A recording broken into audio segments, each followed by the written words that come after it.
तो उस रेसिस्टेंस पर क्या प्रभाव पड़ जाता है जो हमने किसी दूसरे रेसिस्टेंस से जोड़ा है। तो दो तरीके के कॉम्बिनेशन है भाई, होगा ये ध्यान रखने वाली बात है। सीरीज में करंट सेम रहती है, पोटेंशियल डिफरेंस अलग अलग होता है। और parallel upon R is equal to V 1/R1 plus 1/R2 plus 1/R series है। ये बस ध्यान रखना, अदरवाइज इसमें ऐसा ज़्यादा कुछ नहीं है, ठीक है। न्यूमेरिकल का एक force, a conductor due to the resistance it converts into heat energy. अब एक W को इज इक्वल टू करते हैं VQ, W is equal to VQ। और कल रेसिस्टिविटी का हमें पता लगा था, हमने देखा कि पोटेंशियल डिफरेंस क्या है, हमने देखा रेसिस्टिविटी क्या है, हमने देखा रेसिस्टेंस क्या है, और इलेक्ट्रिक करंट कैसे पास होती है। ये चारों की चारों चीज़ें हमने देखी थी। आज हमारा जो यहाँ पर नंबर है वो है रेसिस्टेंस का जो कॉम्बिनेशन है उसके बारे में जानने का, कि रेसिस्टेंस को अगर हम जोड़ देते हैं तो उस रेसिस्टेंस पर क्या प्रभाव पड़ जाता है जो हमने किसी दूसरे रेसिस्टेंस से जोड़ा है। तो दो तरीके के कॉम्बिनेशन है भाई,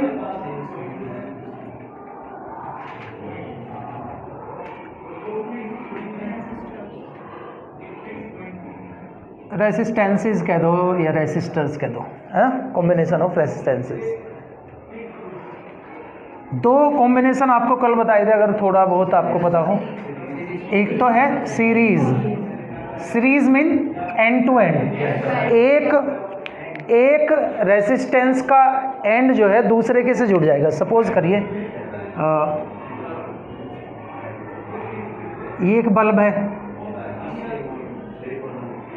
ये दूसरा बल्ब है, और इस तरीके से तीसरा बल्ब है, और इसे हमने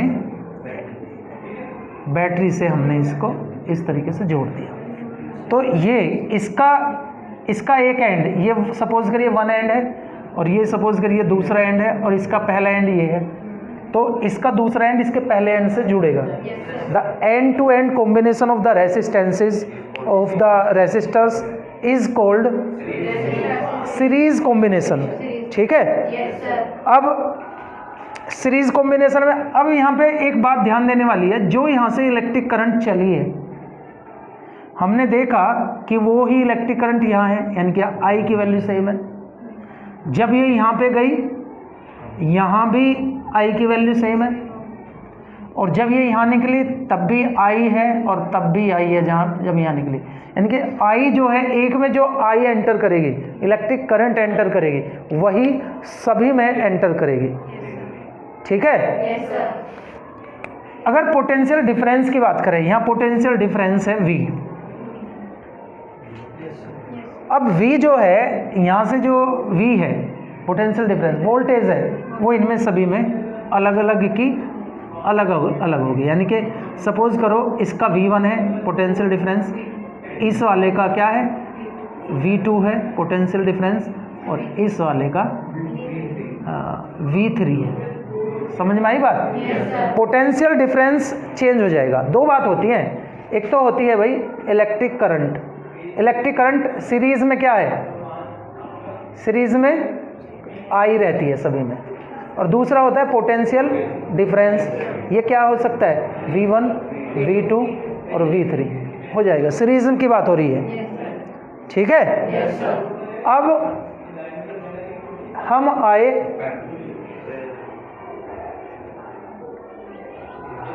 स्पेलिंग यही है, ठीक है, पैरेलल कॉम्बिनेशन। अब इसमें क्या है, ये तो एंड टू एंड कॉम्बिनेशन था। दो पॉइंट है हमारे पास, और ये पॉइंट कहाँ से आ रहे, ये यहाँ बैटरी से आ रहे। ये है बैटरी प्लस और माइनस, ठीक है। एक प्लस का पॉइंट है इधर की तरफ, और इधर माइनस का पॉइंट है। इस पॉइंट से एक बल्ब कह दो या रेसिस्टेंस कह दो, इस तरीके से जुड़ता है। दूसरा यहाँ पे इस तरीके से जुड़ता है और तीसरा यहाँ पे इस तरीके से जुड़ता है। ये 3 रेजिस्टेंस कहाँ, ये भी प्लस से गया, ये भी माइनस से गया, दोनों के दोनों इसमें गए। इसका भी प्लस से गया, एक माइनस से आया, इसका भी एक प्लस से गया, एक माइनस से आया। तो और यहाँ पे जो पोटेंशियल डिफरेंस है वो है V। कहने का मतलब जो इलेक्ट्रिक करंट आई गई थी, सपोज करो यहाँ जो भी आई की वैल्यू है, मान लेते हैं कि 20 एम्पियर गई थी, तो ऐसा हो सकता है कि इस वाले में कुछ और हो, इस वाले में इसकी वैल्यू कुछ हो, यानी कि ये वाली जो टोटल आई थी ये यहाँ पे आके इन तीनों में बट जाती है। 20 एम्पियर तीनों में बटेगी, सही है भाई। 20 सपोज करो इसमें 10 है, इसमें 5 है, इसमें 5 है, या इसमें 7 है, इसमें 5 है, इसमें 8 है, तो तीनों में ये 20 एम्पियर की करंट इसमें जाके बट जाएगी। जबकि क्योंकि सेम पॉइंट से जुड़े हुए हैं ये, इनका पोटेंशियल डिफरेंस होगा V। ये ध्यान रखने वाली बात है। सीरीज में करंट सेम रहती है, पोटेंशियल डिफरेंस अलग अलग होता है, और पैरेलल में करंट अलग अलग हो जाती है, डिवाइड हो जाती है, जबकि पोटेंशियल डिफरेंस में कोई प्रभाव नहीं पड़ता। समझ में आई कुछ बात? अब हम यहाँ पे शुरू करते हैं जो हमारा आज का टारगेट है, और वो टारगेट पता क्या है, हमें प्रूव करके दिखाना है कि ये जब हम सीरीज में जोड़ देते हैं रेसिस्टेंसेस को तो क्या प्रभाव उन पर पड़ेगा। सीरीज की बात करते हैं। ओम्स लॉ सभी को पता है, V is equal to I R, ये ओम्स लॉ है। अब हमें, क्योंकि इसका V1 है, पहले वाले जो रेसिस्टेंस है इसका V1 है, रेसिस्टेंस को भी मान लेते हैं, इसका R1 है, इसका R2 है, इसका R3 है, तो V1 इज इक्वल टू हो जाएगा भाई, इसका I है R1, I R1। ऐसे ही V2 निकालेंगे, V2 इज इक्वल टू हो जाएगा I R2, और V3 इज इक्वल टू हो जाएगा इसी तरीके से I R3। तीनों का हमने ऐसे लिख दिया, ठीक है। अब एक बात ध्यान से जरा सुनना आप, मैंने बताया था जो पोटेंशियल डिफरेंस है इसका, वो तीनों का बट गया, पोटेंशियल डिफरेंस बट गया, यानी कि ये जो V1 है प्लस V2 है और प्लस V3 है, ये V के इक्वल है।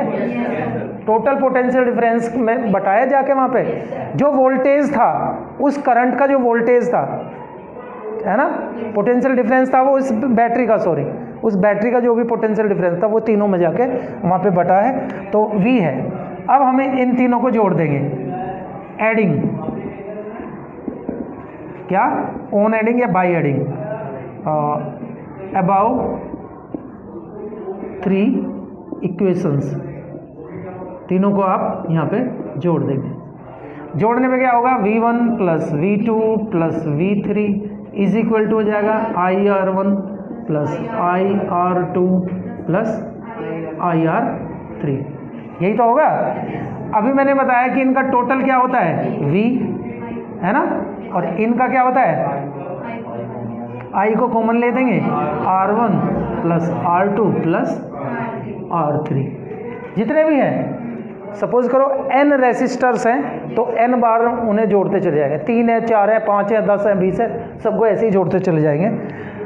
अभी हमने देखा ओम्स लॉ से V की वैल्यू यहाँ पे रख देंगे कि I R के इक्वल है, और यहाँ I हो गया, यहाँ R1 plus R2 plus R3, I से I यहाँ पे कैंसिल हो जाता है, तो R जो है R1 प्लस R2 R3। कहने का मीनिंग ये है, रेसिस्टेंस बढ़ाने के लिए रेसिस्टर्स को सीरीज में जोड़ा जाता है। अब कैसे बढ़ेंगे भाई, मैंने कल भी बताया था, सपोज करो इस कंडक्टर है, ये इसकी लंबाई है जो भी कुछ है, दूसरा कंडक्टर इसकी लंबाई ये है, और तीसरा है ये इसकी लंबाई है। तीनों चीज़ें बल्ब है या कोई भी चीज़, बल्ब में क्या होता है, एक फिलामेंट होता है, उसकी लंबाई होती है, वो क्या है, वो कंडक्टर ही तो है, ये भी कंडक्टर है, ये भी कंडक्टर, तो तीनों की लंबाई बढ़ गई। और हमने देखा था कि अगर तीनों की लंबाई इस तरीके से बढ़ जाती है तो उनका जो रेजिस्टेंस है वो भी बढ़ जाएगा, लंबाई के डायरेक्टली प्रोपोर्शनल। तीनों की लंबाई बढ़ी रेजिस्टेंस इसके, तो रेजिस्टेंस अपने आप ही बढ़ेगा। रेजिस्टेंस अगर इसमें बढ़ेगा, क्योंकि जो I है R is equal to V upon I, I के अपोज होता है। अगर रेजिस्टेंस बढ़ेगा तो आई घटेगी अपने आप। रेजिस्टेंस अगर बढ़ेगा तो आई अपने आप घट जाएगी।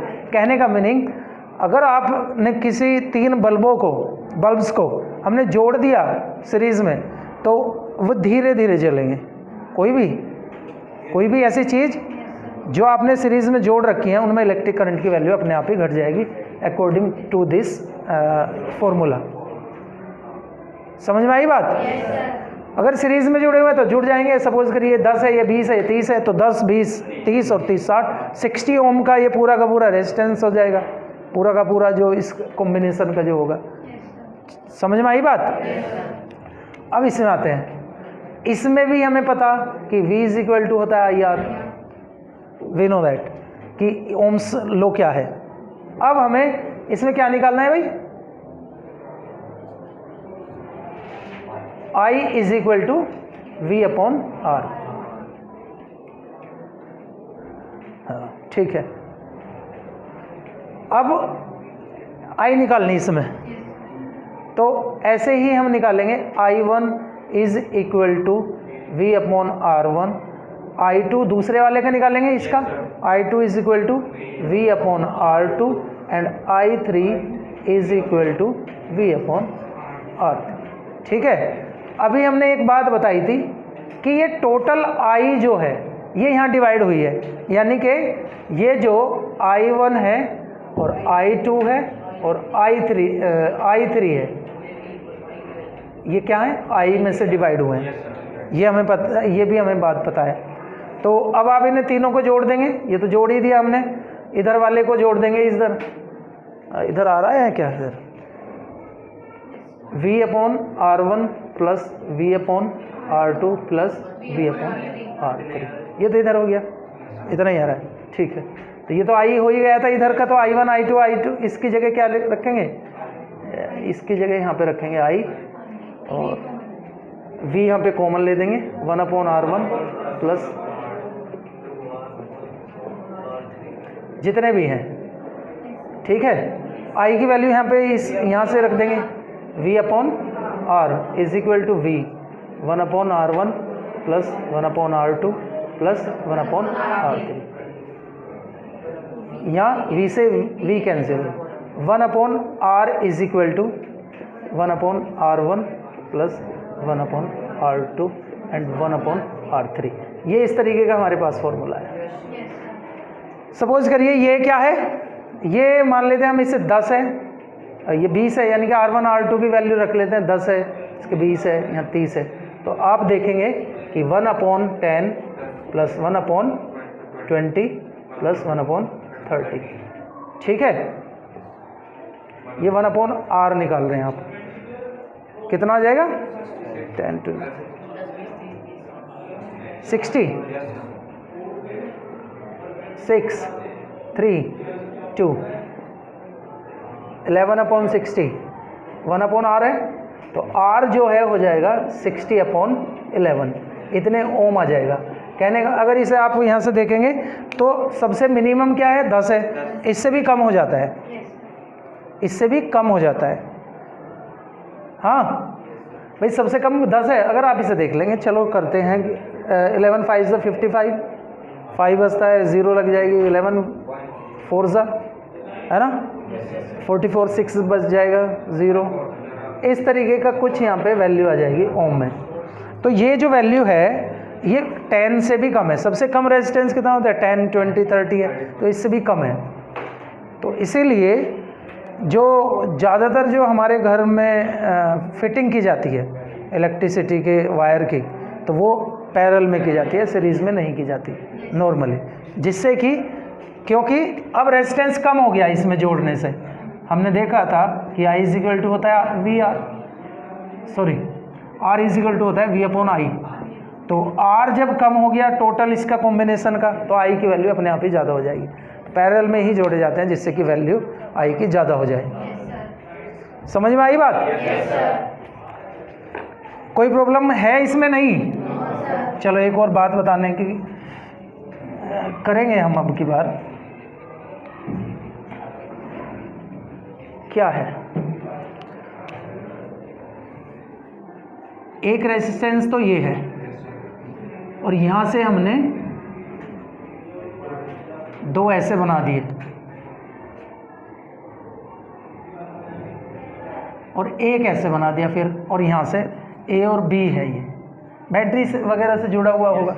इसकी वैल्यू सपोज करो हमने 10 रख दी, इसकी हमने 20 रख दी, इसकी हमने चलो 20 रख दी, और इसकी हमने 10 रख दी। अब हमें इसका पूरा का पूरा रेजिस्टेंस निकालना है, इसका कितना है, टोटल रेजिस्टेंस कितना है। ठीक है, अब ये क्या है, सीरीज़ में, ये दोनों आपस में पैरेलल में, और ये भी सीरीज़ में है। ठीक है, यही तो है। इसे ऐसे कहीं यहीं छोड़ दो, पहले इनका निकाल लेते हैं।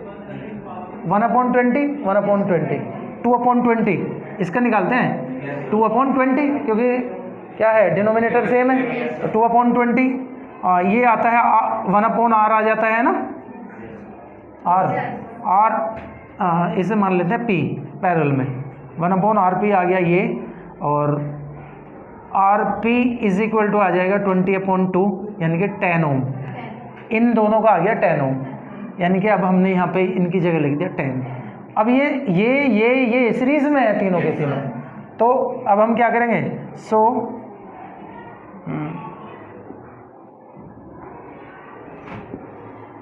बिकॉज R1 R2 वगैरह भी क्या देंगे ना, R1 RP and R4 are in series, so R1 plus RP plus R4 क्या हो जाएगा भाई, ये हम निकाल रहे हैं RS, तो R1 की वैल्यू है 10 प्लस 10 प्लस 10 30 ओम, ऐसे निकल जाएगा।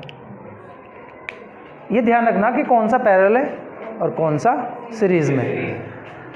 ऐसा भी हो सकता है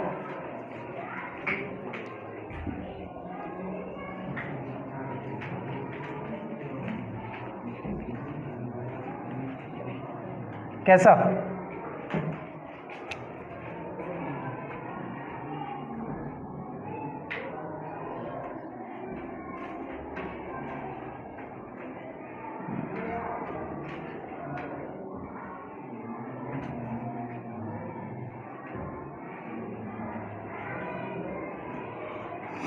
ये 20 है, ये 20 है, ये 20 है, मान लो ऐसे भी जुड़े, ये दोनों पैरेलल हैं, वो सीरीज में है।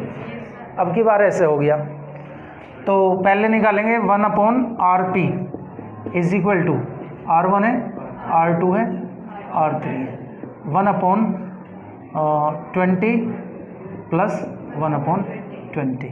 अभी हमने देखा था कितना आ जाएगा, 2/20, 1/RP आ जाएगा इज इक्वल टू 10, ये तो हमने अभी निकाला था। अब क्योंकि इसका जो रिजल्टेंट रेसिस्टेंस आया, फाइनल रेसिस्टेंस आया, और ये वाला ये क्या है, सीरीज में है, सो इन सीरीज क्या हो जाएगा, RP प्लस R3 इस सीरीज में हो जाएगा, यानी कि RS, तो RS is equal to 10 plus 20 30। ये ऐसे होने हैं, इसमें कोई ऐसी बहुत बड़ी बात नहीं है। आपको ध्यान रखना कि पैरेलल है या सीरीज है।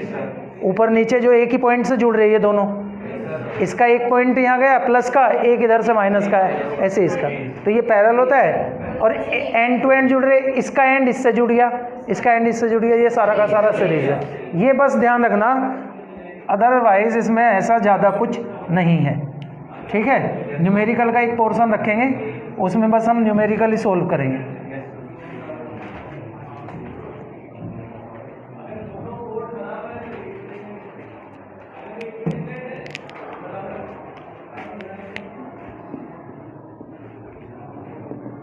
Heating effect of electric current, heating effect of electric current क्या है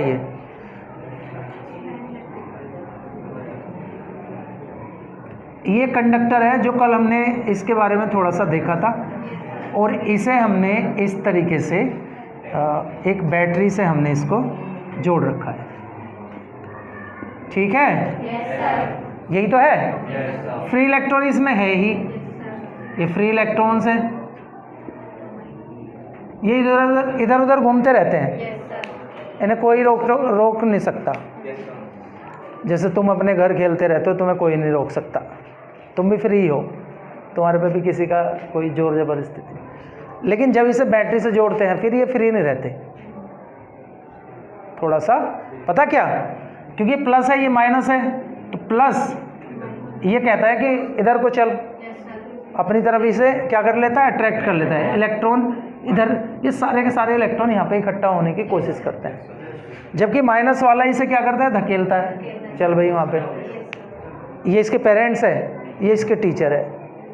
पेरेंट्स कहते हैं जाओ भैया वहाँ जाओ टीचर के पास, मेरे यहाँ पे कोई काम नहीं है। ठीक है, तो ये यहाँ जाता है। अब कल हमने जो बात बताई थी उससे थोड़ा सा ध्यान से देखेंगे। जब ये जो है ये फ्री इलेक्ट्रॉन यहाँ पे जाके टकराएगा। अब इस फ्री इलेक्ट्रॉन जो मैं कह रहा हूँ कि इधर उधर घूमता रहता है, घूमने का मतलब है इसमें काइनेटिक एनर्जी है। और जब ये दूसरे इलेक्ट्रॉन से जाकर टकराएगा तो वो काइनेटिक एनर्जी एक तरीके से वो रुक जाएगा। कोई भी चीज़ अगर जा रही है और किसी चीज़ से टकराएगी, गाड़ी जा रही है, कोई भी चीज़ ऐसी जा रही है और वो दूसरी चीज़ से टकराई है तो वो रुक जाएगी, तो ये भी रुक जाता है। तो उसकी जो काइनेटिक एनर्जी है वो किसी दूसरी एनर्जी में चेंज होनी लाजमी है। चेंज होगी या नहीं होगी? किसकी वजह से? रेसिस्टेंस की वजह से, रुकावट की वजह से। वो जो काइनेटिक एनर्जी है जो इलेक्ट्रॉन, फ्री इलेक्ट्रॉन्स हैं उनके अंदर है, वो चेंज हो जाएगी दूसरी एनर्जी में। ये नियम है law of conservation of energy, वो दूसरी एनर्जी में चेंज हो जाती है काइनेटिक एनर्जी, और यहाँ पे वो जो चेंज होगी वो हो जाएगी भैया हीट एनर्जी में। ये जो इलेक्ट्रिक करंट इसमें पास हुई थी, जब बैटरी से हम जोड़ देते हैं इलेक्ट्रिक करंट पास होती है। ठीक है, तो ये जो है इलेक्ट्रिक करंट जब इसमें से पास हो रही है फ्री इलेक्ट्रॉन की वजह से, तो रेजिस्टेंस होने की वजह से उनकी जो काइनेटिक एनर्जी है वो हीट एनर्जी में, it is called heating effect of electric current when the electric current is pass through a conductor due to the resistance it converts into heat energy. अब एक बात और थोड़ा सा समझने की कोशिश करो। कल हमने रेजिस्टेंस देखा था कि रेजिस्टेंस जो इक्वल होता है रो एल अपॉन ए, इन चीज़ों के होता है। एल लंबाई, लंबाई पे डिपेंड करता है, जितनी ज़्यादा लंबाई उतना ही ज़्यादा रेजिस्टेंस, जितने ज़्यादा फ्री इलेक्ट्रॉन होंगे। अब अगर तार आपने ऐसे ले लिया और उसका ही तार आपने ऐसे बना दिया तो लंबाई किसकी ज़्यादा होगी? सेम एरिया में, डायमेंशन में, तो किसकी लंबाई ज़्यादा है बताओ? तो हीटिंग जो एलिमेंट बनाए जाते हैं वो ऐसे कोयल बना के बनाए जाते हैं, चाहे बल्ब का फिलामेंट हो, चाहे प्रेस के अंदर एलिमेंट हो, चाहे और भी कहीं हीटर में हो, एवरीवेयर एवरी टाइम जो हीटिंग इफेक्ट पर बेस्ड होंगे उनमें लंबाई बढ़ाने की कोशिश करेंगे हम, और बढ़ाई जाती है तभी तो वो इतनी ज़्यादा हीट प्रोड्यूस करेगा, अदरवाइज। दूसरी बात किस पे डिपेंड करता है? एरिया। एरिया का मतलब आर जो है एरिया के इन्वर्सली। आप अगर तार को मोटा करेंगे तो उसका रेजिस्टेंस कम हो जाएगा, तो तार हमें पतला लेना है, एरिया कम, पतला तार, थिन वायर लेंगे तब। अगर हम थिन वायर वहाँ से लेते हैं तो इट मीन्स दैट रेजिस्टेंस अपने आप ही क्या हो जाएगा? ज़्यादा हो जाएगा। रेजिस्टेंस ज़्यादा करना हमें, अरे हीटिंग इफेक्ट में रेजिस्टेंस ज़्यादा करना। हमने कहा था due to high resistance it converts into heat energy, electric current उसमें चेंज हो जाती है। आई बात समझ में? तो हमने एरिया इसका क्या कर दिया? कम कर दिया। तो इसीलिए जो भी हीटिंग एलिमेंट है, हीटिंग डिवाइस है, बल्ब है, चाहे आपका प्रेस है, चाहे कुछ भी है ना, उनमें बारीक तार लिया जाता है। और तीसरी बात पे डिपेंड करता है रो पे, आर रो के भी डायरेक्टली प्रोपोर्शनल है भाई। रो, यानी कि रेसिस्टिविटी के, रेसिस्टिविटी मैंने बताया था मटेरियल पे डिपेंड करेगा। अगर आप सीबीएसई एनसीईआरटी की बुक में जाते हैं तो आपको पता चलेगा कि रेसिस्टिविटी सबसे ज़्यादा अगर होगी वो एलॉयज़ की होगी। किसकी होगी भाई? एलॉयज़। तो एलॉयज़ की रेसिस्टिविटी सबसे ज़्यादा है। तो हम ज़्यादातर जो हीटिंग एलिमेंट बनाने के लिए यूज़ करेंगे वो एलॉय यूज़ करेंगे, टंगस्टन एलॉय। नाइक्रोम, निकिल और क्रोमियम, दो मेटल को मिलाकर के एक बनता है नाइक्रोम। नाइक्रोम नाम सुना होगा, हीटर में भी बनाया जाता है, प्रेस में भी नाइक्रोम का तार उसमें क्या करा जाता है, रैप किया जाता है, लपेटा जाता है। तो वो जो सारी की सारी है वो एलॉय की। तो अगर आपको हीटिंग इफेक्ट बढ़ाना है, इन चीज़ों का ध्यान रखना, लंबाई ज़्यादा लेनी पड़ेगी, मोटाई कम करनी पड़ेगी, इसकी थिकनेस जो है उसे थिन लेना पड़ेगा तार को, और तीसरा एलॉय यूज़ करना पड़ेगा, तब उसका हीटिंग इफेक्ट बढ़ेगा, अदरवाइज़ नहीं बढ़ेगा। और यही करते हैं हम, इसी प्रिंसिपल पे काम करते हैं, यही प्रिंसिपल है हीटिंग इफेक्ट का। ठीक है? अब ये हीटिंग इफेक्ट होगा कितना, इसकी वैल्यू कितनी होगी? हमने एक फॉर्मूला देखा था, V = W/Q। ये है जितना भी काम करना पड़ता है, वर्क डन, है ना? यही तो है वर्क डन।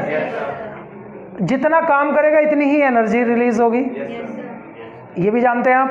यानी कि W को हम E भी कह सकते हैं, E/Q भी कह सकते हैं, है ना?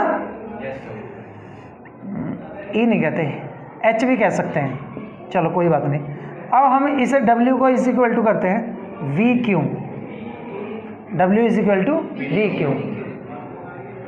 और आपने एक फॉर्मूला देखा था, I = Q/T and Q = IT from this formula of electric current. Electric current का ये फॉर्मूला था, I = Q/T, तो Q यहाँ पे पुट कर दीजिए, Q की वैल्यू वही W = V, Q की वैल्यू क्या है, IT रख दो, IT, तो फॉर्मूला आ गया एक VIT। ठीक है? अब हमें एक बात और पता है, ओम्स लॉ, V = होता है IR, तो इस V के जगह आप IR रख देंगे, IT, दो I हो गया तो इसका मतलब I का स्क्वायर हो गया, और RT, एक W की वैल्यू आ जाती है ये। कोई प्रॉब्लम है इनमें? तीसरी वैल्यू देखेंगे, हमें ये भी पता है इसी से ही I = हो जाएगा बच्चों V/R। तो यहाँ पे अब इस वाले में I की वैल्यू रख देंगे, यहाँ पे ले आओ, I की वैल्यू रखते हो W = V, I की वैल्यू क्या रख देंगे, V/R, है ना, और इंटू T। तो V 2 है, V²/R और T, एक वैल्यू आ जाएगी बच्चों W की, ये तो W की इतनी वैल्यू आ जाती है। क्योंकि हमने देखा जितना काम करेगा कोई भी बैटरी, वो इतनी ज़्यादा गर्म होगी, बैटरी हो या सेल हो, वो इतनी ज़्यादा गर्म हो जाएगी। तो कहने का मीनिंग ये है, H की भी वैल्यू यही हो जाएंगी, V/IT, और दूसरी I²RT, और थर्ड V²/RT। ये H की भी वैल्यूज़ यही है, H की भी वैल्यूज़ यही है। बस अगर जूल में निकालना है, कैलोरी में निकालना है, इसका आपको ध्यान रखना है। अगर कैलोरी में निकालना है तो इनके अपोन में 4.2 रख देंगे, अपोन में ऐसे 4.2, और यहाँ भी 4.2, और ये कैलोरी में हो जाएगा। और अगर जूल में निकालना तो यही फॉर्मूलाज होंगे जूल के लिए, तो यही है। ठीक है? हीट का और इसका हमें पता चल गया। एक होता है पावर, एक होता है पावर।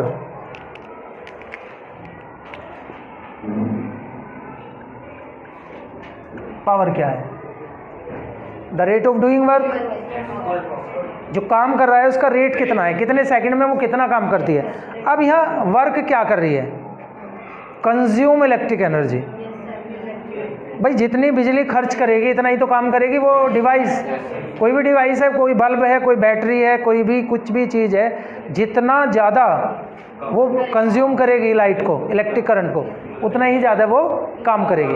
तो rate of consume electric energy है ना, यानी कि P इज इक्वल टू होता है W/T, the rate of consume electric energy. ये इलेक्ट्रिक एनर्जी एक तरीके से। अब W की वैल्यू हमने देखी, VIT is equal to I²RT is equal to V²/RT।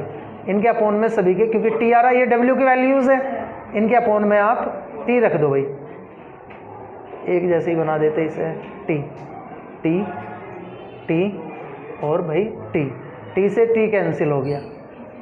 तो हमारे पास जो वैल्यूज़ आती हैं VI I²R और V², ये P की वैल्यू, ये P की वैल्यू है। अब पावर जो हम नापते हैं नॉर्मली, वो नापते हैं भाई वोट में। पावर की जो यूनिट है वोट है। अगर वोट को डिफाइन करना है तो क्या है बताओ, कुछ है? फॉर्मूला हमारे पास ये है, 1 जूल/1 सेकेंड। अगर 1 सेकेंड में 1 जूल बिजली खर्च करेगी, इफ़ अ डिवाइस और इंस्ट्रूमेंट यूजेज या consumes 1 joule energy in 1 second, तो its power will be called 1 volt. 1 volt power is define, 1 watt power is defined as this instrument consumes 1 joule energy in 1 second। ठीक है? दूसरी unit होती है भाई किलोवोट। किलोवोट में कितने? 1000 वोट, है ना। इसका मतलब है अगर कोई डिवाइस 1000 जूल बिजली खर्च करता है 1 सेकेंड में, if a device consumes 1000 joule energy in 1 second, then its power will be called 1 kilowatt। समझ में आई बात? एक और चीज़ यहाँ पे समझने की बात है, P is equal to W/T। P is equal to W is equal to P into T। P W क्या है? खर्च की गई बिजली। जो हमारे घरों में कमर्शियली हम यूज़ करते हैं बिजली को, फैक्ट्रीज़ में या घरों में कमर्शियली, तो P वैसे तो क्या है, P की वोट और टाइम की वैसे सेकंड है, लेकिन यहाँ R लिख लेंगे, वोट इंटू R। जो खर्च की गई बिजली है उसकी यूनिट होती है vote into R। Vote R ये क्या है? ये पावर की नहीं है, वोट R ये किसकी है? खर्च की गई बिजली की। अरे आया तो है इससे बच्चों, W is equal to P into T। तो पावर की वोट है, इसकी R मान लेते हैं, यहाँ पे सेकंड नहीं मानते। ये घर में जो बिजली खर्च हो रही, क्योंकि सेकंड में अगर निकालेंगे तो बहुत सारा समय लगे, तो घंटे में ही निकाल लेते हैं। इसका मतलब है 1 वोट किसी की पावर है। एक अप्लायंस है हमारे पास, एक मशीन है ये वाली, और इसकी पावर है 1 वोट। बल्ब है या कुछ भी है ये, तो 1 घंटे में जितनी भी बिजली खर्च करेगा, है ना, how much energy it consumes in 1 hour, it is called 1 watt hour. It is called 1 watt hour. और ये कमर्शियल यूनिट है भाई, ठीक है। और इसमें होते हैं भाई 3.6 इंटू 10⁻³ जूल, ठीक है। बड़ी यूनिट की अगर बात करेंगे तो है kilowatt hour. Kilowatt hour, kilowatt hour. अगर किसी की पावर यहाँ पे 1 किलोवोट है, 1 किलोवोट, और वो 1 घंटे में जितनी भी बिजली खर्च करेगी, इसे बोलते हैं 1 किलोवोट। 1 किलोवोट आवर 3.6 इंटू 10⁻⁶ जूल। बताओ, समझ में आई बात? कोई प्रॉब्लम है? अब बस हमारे पास, वैसे तो हमने उनका प्रिंसिपल आपको बता ही दिया कि बल्ब में जो है, बल्ब है सपोज करो,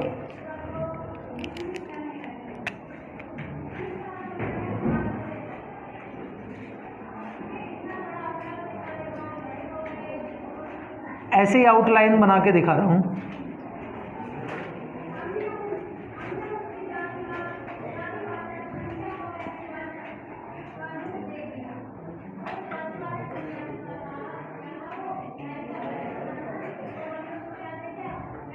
ड्राइंग वाला है कोई बच्चा? चलो लोकल कंपनी का तो बना ही देंगे, है ना, किसका?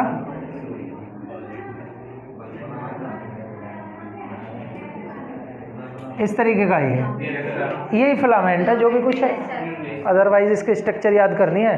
फिलामेंट क्या है? लंबाई बढ़ रही, ऐसे बना रखा है इसको, और पतले तार का बना रखा टंगस्टन का, और टंगस्टन क्या एक एलॉय है। तो जब हमने ये तीनों की तीनों बातों को फॉलो कर रहे हैं हम कि एरिया इसका कम है, इसकी लंबाई ज़्यादा है, और तीसरा इसकी जो रेसिस्टिविटी है वो भी बढ़िया है, तो फिर रेजिस्टेंस अपने आप ही ज़्यादा होगा। रेजिस्टेंस ज़्यादा होगा, जब इलेक्ट्रिसिटी इसमें पास होगी तो वो हीट एनर्जी में चेंज हो जाएगी। तो इसमें तो कोई ऐसे ही वो जो हमारा इलेक्ट्रिक आयरन है, प्रेस है, उसमें भी क्या होता है,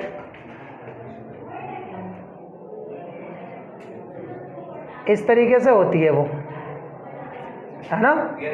तो इसमें जो हमने ये लगा रखा है, ये क्या कर रखा है हमने, इस तरीके से लगा रखा है। ये भी क्या है, इस तरीके से कोयल रूप में लगा रखा, कोयल की फॉर्म में, और इसकी भी लंबाई बढ़ जाती है।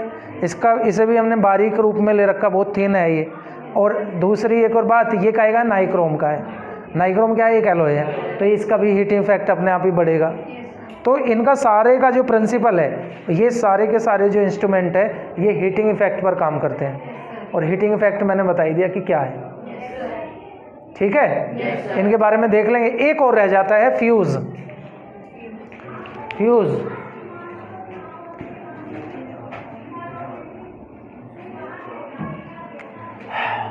क्या है भाई? फ्यूज एक वायर है, और किसका बना हुआ है? बहुत बारीक थिन वायर है, और बना हुआ है एलॉयज का। 2-3 मेटल उसमें आपस में मिक्स कर रखी हैं, उसका एलॉयज बना रखा। क्यों? इसका भी हमने एक प्रिंसिपल बताया था, पतला तार होना चाहिए वो, और उसका रेजिस्टेंस बहुत हाई होना चाहिए, क्योंकि रेजिस्टेंस हाई होगा तभी तो हीटिंग इफेक्ट पे काम करेगा। ये भी हीटिंग इफेक्ट पे ही काम करता है, हीटिंग इफेक्ट के ऊपर ही बेस्ड है ये भी।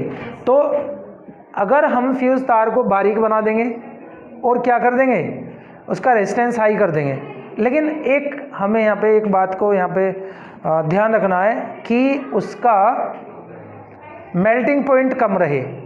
वो जो हमने एलॉय ली है उसका मेल्टिंग पॉइंट कम होना चाहिए। टिन और लेड है शायद, है ना, कॉपर, टिन और लेड, इस तरीके से इनका मिक्सचर है। तो ये फ्यूज तार है, ये सेफ्टी डिवाइस है। जब भी हम घर में फिटिंग करते हैं, सपोज करो ये 2 मेन तार आए, एक है पावर का और एक अर्थ का, तो शुरुआत में ही सबसे पहले हम इसमें पावर वाले वायर में क्या लगाते हैं? ये लगाते हैं कटआउट, किटकैट। इस कटआउट में ये जो वायर है मेन, इसमें हमने यहाँ से यहाँ तक एक इस तरीके का एक वायर लगा रखा, सीधा करके लगा दो। ये क्या है भाई? ये तार है, एक बारीक तार है, मैंने बता दिया एलॉय का बना हुआ है, बहुत बारीक है, रेजिस्टेंस हाई है, मेल्टिंग पॉइंट कम है। 4-5 बात है इसकी। अब हमने ये लगाया, जैसे ही यहाँ पे इस घर में अंदर जाके अगर आप देखेंगे, ये घर है, ये घर के बाहर ही लग रहा सारा का सारा सिस्टम। तो ये अब अगर घर में ये जाएगा और वहाँ पे कोई आपने इलेक्ट्रिक अप्लायंस चला रखा और वहाँ पे या तो ओवरलोड हो रहा या शॉर्ट सर्किट हो रहा, तो दोनों ही वजह से यहाँ रेजिस्टेंस एकदम तुरंत के तुरंत ज़्यादा होने की वजह से ये पिघल के गिर जाएगा। ज़्यादा लोड होने की वजह से ज़्यादा गर्म हो जाएगा, ज़्यादा लोड होने की वजह से ज़्यादा गर्म होगा, और ज़्यादा गर्म होने की वजह से ये पिघल के गिर जाएगा। तो इसका जो कनेक्शन है वो कट जाएगा। तो जो यहाँ से मेन लाइन से जो बिजली आ रही है वो घर नहीं पहुँचेगी, तो जो अंदर के इंस्ट्रूमेंट हैं, डिवाइस है, वो बच जाएंगे। तो ये सेफ्टी डिवाइस इसलिए है। समझ में आई कुछ बात? न्यूमेरिकल का पोर्शन है, उसके लिए हम एक पीरियड और दे देंगे 20-25 मिनट का। 3-4 तरीके के फॉर्मूलाज हैं हमने देखा। V = W/Q है, I = Q/T है, या Q = NE है, 1/R वाला है, एक रेसिस्टिविटी का है, एक ओम्स लॉ है, और ये वाले फॉर्मूलाज हैं। ये कुछ फॉर्मूलाज हैं, इन्हें याद कर लेंगे और फिर न्यूमेरिकल करने में बहुत ईजी हमें महसूस होगा। ठीक है?